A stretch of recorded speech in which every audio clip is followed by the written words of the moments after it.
Hello guys, this is fire alarm control panel.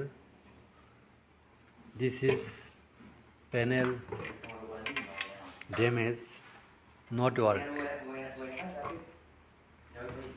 System common, zone 1, zone 2, zone. Fire.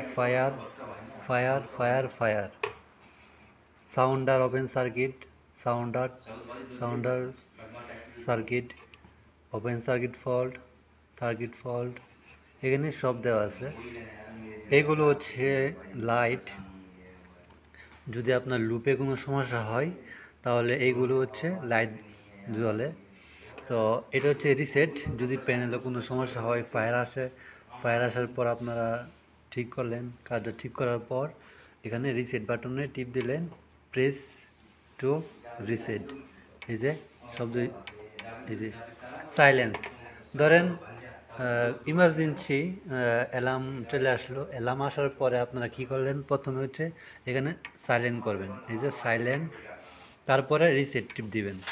Okay viewers, আর এখানে on of controller আপনারা এখানে on করবেন, চাবি আছে এখানে একটা, চাবি দিয়ে অন করবেন আর অফ করে রাখবেন। যদি আপনাদের প্রয়োজন হয় অফ করে রাখা তাহলে অফ করবেন, যদি প্রয়োজন হয় অন করা তাহলে অন করবেন, ঠিক আছে? এই যে এটা, তারপর একটু ভিতরে দেখাই আমি আপনাদের। এটা একটা স্ক্রিন, এই যে স্ক্রিন যে কেবলটা, এটা আমি আপনাদের দেখাইতেছি ওপেন করে। এই যে এটা হচ্ছে স্ক্রিন কেবল, মূলত স্ক্রিনের সাথে কানেক্ট হয়, এগুলো পাওয়ার, আর এটা হচ্ছে স্ক্রিন কেবল মূলত।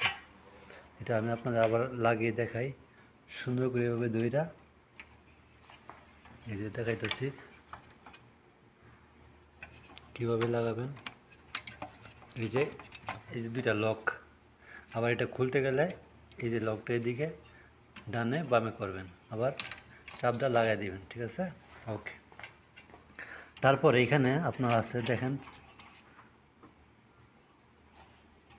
এখানে আপনার alarm AUX NO common NC, তারপর sounder SND sounder plus minus দেওয়া আছে, সাউন্ডার 2 প্লাস মাইনাস দেওয়া আছে, DC 24 ভোল্ট প্লাস মাইনাস দেওয়া আছে, জোন 1, জোন 2, জোন 3, জোন 4, এখানে 4টা লুপ দিতে পারবেন।